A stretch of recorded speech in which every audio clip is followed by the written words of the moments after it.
Bonjour frères et sœurs, bienvenue de retour dans notre étude de Jonas. La dernière fois, on a vu quelque chose d'extraordinaire.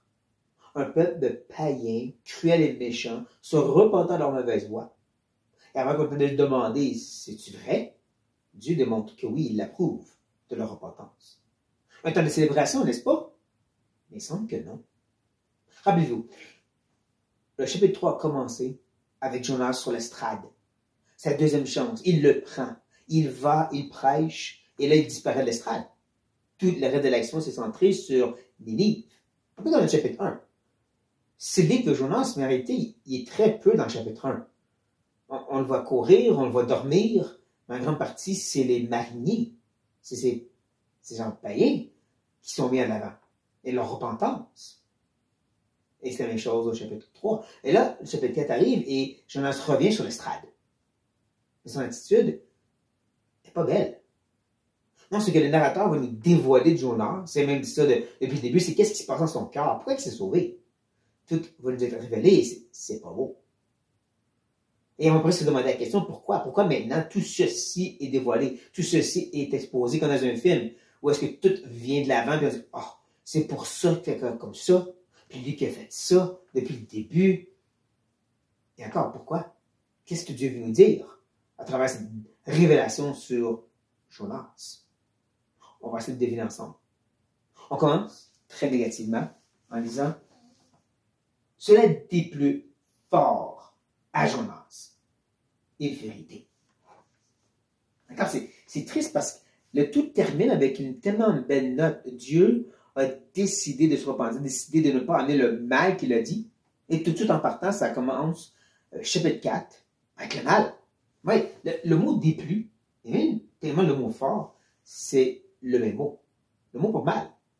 Le verbe et l'adjectif. Donc, Dieu retient le mal qu'il a dit et Jonas prend mal et voit ça mal. C'est vraiment comme si ça dit mal a vu Jonas parce que c'était mal. Pourtant, l'histoire, c'est tout sur comment Dieu va un mal sur Ninive parce qu'ils font le mal. Et là, eux se détournent du mal, donc Dieu se détourne du sien. Tout semble être résolu. Le problème qui était présenté au début de l'histoire est maintenant résolu. On dirait que tout termine bien, mais non, Jonas lui va toujours du mal. C'est un peu comme s'il se met dans la peau de Dieu, dans le trône de Dieu.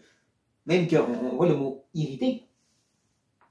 Un mot qui parle de feu qui s'enflamme, c'est souvent un mot qui parle de la colère de Dieu. C'est Jonas qui est là ici. La colère de Dieu s'est estompée au chapitre 3, mais celle de Jonas s'illumine maintenant enfin. Là, on commence à voir quelle sorte d'homme qui se croit. Pourquoi il est si dérangé? Parce qu'il s'est mis à la place de Dieu. Il voulait le jugement de Dieu. Puis Dieu n'a pas fait ce que lui voulait. Il n'est pas content. Combien de fois qu'on agit de la même façon, n'est-ce pas?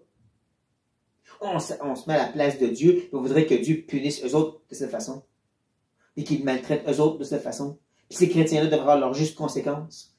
Mais même moi, fais-moi du bien, Seigneur. Comme c'est avec Jonas. Jonas a voulu la délivrance, il y a goûté, mais ici, lui, il voulait la destruction pour les gens des livres, pour les mariniers. C'est vraiment triste quand on y pense. Et cette mauvaise attitude n'est pas finie, parce que Jonas va encore prier. On a déjà vu l'aspect de la prière, n'est-ce pas? On a vu Jonas être amené au fond du baril et il a crié.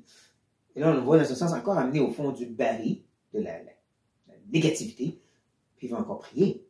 Il va dire, il implora l'Éternel et il dit, ah, Éternel, n'est-ce pas ce que je disais quand j'étais encore dans mon pays? C'est ce que je voulais prévenir en fuyant à Tarsis, car je savais que tu es un Dieu compatissant et miséricordieux, lent à la colère, riche en bonté, et qui te repent du mal. Oh. Qu'est-ce qui se passe dans le cœur de Jonas? En réalité, c'est qu'il était toujours là. Ok, mais il l'a dit, depuis qu'il est parti. Ceci veut dire qu'au début du chapitre 1, où ça va nous raconter que Jonas s'est sauvé, le narrateur ne nous a pas tout dit. Il n'a pas dit qu'il y a eu une interaction entre Dieu et Jonas. Dieu dit à Jonas, va à Ninive. Et Jonas dit, pas sûr. Parce que si j'y vais, ils vont se repentir, puis toi, tu vas te repentir aussi. puis je veux pas ça. Donc, je m'en vais à Tarsis. Il y a eu quelque chose qui s'est passé, une résistance à la volonté de Dieu. Maintenant, ce n'est pas la seule fois qu'un prophète résiste au commandement de Dieu. Je donne juste l'exemple d'Habakkuk. Habakkuk dit Dieu, Israël est en rébellion, il faut faire quelque chose. Tu dis, OK, j'envoie les Babyloniens. Tout de suite, les prophètes réagissent. Non, ils sont cruels, ils sont méchants, tu ne peux pas les envoyer contre ton peuple Israël. Sauf que la différence ici, c'est que Habakkuk attend que Dieu réponde, et quand Dieu dit oui, et le juste vivra par la foi, il est correct avec ça. Il termine avec une prière de louange envers Dieu au chapitre 3. Pas Jonas. Au contraire, Jonas dit, ce que je t'ai dit depuis le début, je te le dis encore. Je ne suis pas d'accord avec ce que tu fais. Je ne suis pas d'accord avec ta façon de réagir, de répondre. Et c'est triste qu'il prend ici une description de Dieu qui est si positive et la tord négativement. Le retient contre Dieu. Ces paroles devraient vous sembler un peu connues. Lorsque Moïse dit « Montre-moi ta gloire », on voit ensuite dans Exode 34 que Dieu passe devant lui, qu'il le cache, et sa gloire est exprimée dans ces mots. Et l'Éternel passa devant lui et s'écria l'Éternel, Dieu miséricordieux et compatissant, lent à la colère, riche en bonté et fidélité. Ça ressemble beaucoup à ces paroles. Oui, parce qu'il semble répéter les mêmes choses. Sauf qu'à ce moment-là, c'est Dieu qui montre sa gloire. Ici, avec Jonas, il le voit négativement. C'est ça qui m'a convaincu de ne pas aller à Ninive. Parce que je ne veux pas que tu agisses selon ta volonté. Pas que tu agisses selon ta personne, ta grâce, ta miséricorde. Mais voyons, Jonas. C'est quoi ton problème? Et Dieu agit ainsi envers Israël, pas de problème. Envers une autre nation, oui.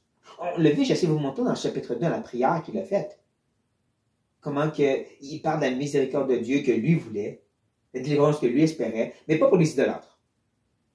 Ça, c'est comme quelque chose de la part de Jonas qui montrait son cœur un peu révélé, qui est, je m'excuse, mais raciste, centré sur lui-même et son peuple. Pour les autres, non. Et c'est ça qui le fâche. Que Dieu ne change pas pour un peuple envers un autre. Il n'y a pas de différence dans le cœur de Dieu. Il aime, il pardonne ceux qui se repentent et qui se tournent vers lui. Peu importe. C'est bon pour nous, les gens qui ne sont pas juifs, mais ça dérange Jonas. Là, vous réalisez que jusqu'à ce point-ci, il n'a tellement pas prié. Je veux dire, c'était une prière qu'il faisait. Sauf qu'il est en train de parler avec Dieu. Sa requête, son imploration se trouve dans le prochain verset. Maintenant, Éternel, prends-moi donc la vie, car la mort est préférable à la vie. Jonas a prié au chapitre 2. Après une interaction avec des païens, où est-ce qu'il a carrément dit « tuez-moi », mais il a prié « Dieu, délivre-moi ». Mais dans une nouvelle circonstance avec des païens, où que le peuple est secouru de la mort, pas lui, le peuple, et là il dit « là, tue-moi ». Et il va vraiment deux extrêmes, hein. Sauve-moi la vie, maintenant, prends ma vie. Pourquoi? D'accord. Parce que Dieu fait grâce à des païens. Dieu fait grâce à des pécheurs. Et là, Jonas dit, non, je ne peux plus vivre à cause de ça. Quelle pensée tordue. Quel raisonnement insensé. Le narrateur veut vraiment nous montrer qu'est-ce que ça a l'air un cœur qui n'a pas compris quelque chose en rapport avec la personne de Dieu. D'accord? C'est pas fini. Parce que Dieu va quand même chercher à le raisonner, le rejoindre dans cette attitude destructeur. Il va lui dire, l'Éternel répondit, fais du bien de qualité. Ces paroles aussi devraient nous faire réfléchir à l'Ancien Testament encore une fois. Non seulement cette attitude qu'il y a au début de vouloir mourir peut nous faire penser à Élie.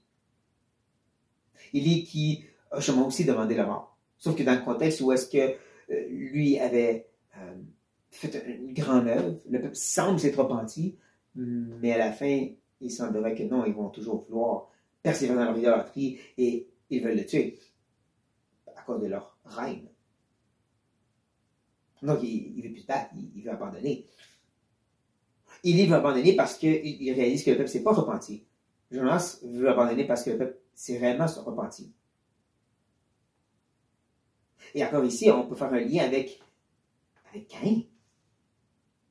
Caïn, qui a amené une offrande que Dieu n'a pas acceptée. Et Hébreu nous dit que c'est pas accepté, c'était amené par la foi, pas par la foi. Excusez. Parce qu'Abel, amené par la foi, mais pas Caïn. Mais en même temps, Dieu le raisonne, il lui dit, fais-tu bien de t'hériter les mots? C'est des paroles qui devraient résonner dans la tête de ce prophète de Dieu, homme de Dieu. Tu es en train d'agir comme Caïn ici. Pense-y. Réfléchis. Oh, combien de fois Dieu, par sa parole, par la prédication, par les frères et sœurs, il fait nous raisonner quand on s'en va dans un chemin de destruction. Pense-y. Arrête-toi. Est-ce qu'on va écouter? Tristement, Jonas va revenir à ses vieilles habitudes. Et Jonas sortit de la ville, et se tint l'orient de la ville. Là, il se fit une cabane. Il s'y tint à l'ombre, jusqu'à ce qu'il vit ce qui arriverait dans la ville. Il ne répondait pas à Dieu. Il ne prend pas la réprimande. Sûrement comme c'est arrivé au début. Quand il lui a dit « Non, je ne veux pas y aller parce que tu es un Dieu miséricorde », il n'a pas écouté. Il est juste parti ensuite. Et là encore, il fait juste se sauver devant Dieu. Il n'écoute pas ce que Dieu a dit. Il ne veut rien savoir. Il veut juste s'en aller. Et là, il attend ce qui va se passer. Qu'est-ce qu'il se pensait, lui? Peut-être qu'il pensait que la colère de Dieu allait quand même tomber. Peut-être qu'il pensait que le peuple, finalement, il allait démontrer qu'ils ne sont pas vraiment repentis. Puis que là, Dieu va les punir. De toute façon, de loin, ça semble être une attente à ce que le jugement de Dieu tombe quand même sur cette ville. Il veut voir cette destruction. Je vais terminer sur cette note parce que nous montre ce que Jonas a fait. Il est allé construire et attendre pour la destruction. La semaine prochaine, dans la dernière vidéo, on va voir ce que Dieu, lui, va faire. Il va aussi donner naissance à quelque chose, construire, si vous voulez. Mais encore, c'est pour rejoindre Jonas. Parce que comme on est en train de voir, le cœur de Jonas est très tordu présentement. En pire que ça, c'est il est tordu selon la bonne compréhension de qui est Dieu, mais la mauvaise application. Pourquoi, donc, est-ce que le narrateur nous montre tout ceci?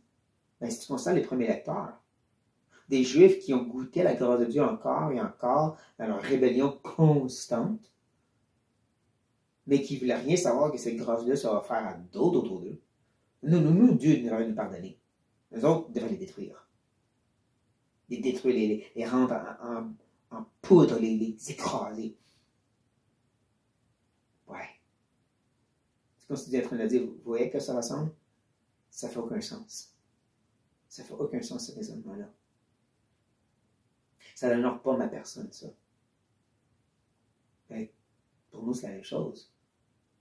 Encore, on goûte à la grâce de Dieu. Je ne sais pas si vous réalisez à quel point que vous ne méritez pas la bonté de Dieu dans votre vie. Que vous n'êtes pas si fidèle que ça. C'est vraiment par pure grâce et miséricorde que Dieu agit dans votre vie. Et là, ensuite, on ne peut pas regarder vers les gens autour de nous, croyants ou non-croyants, et dire, oh, mais lui, mérite que. Puis les autres, c'est sûr qu'ils sont un pécheur.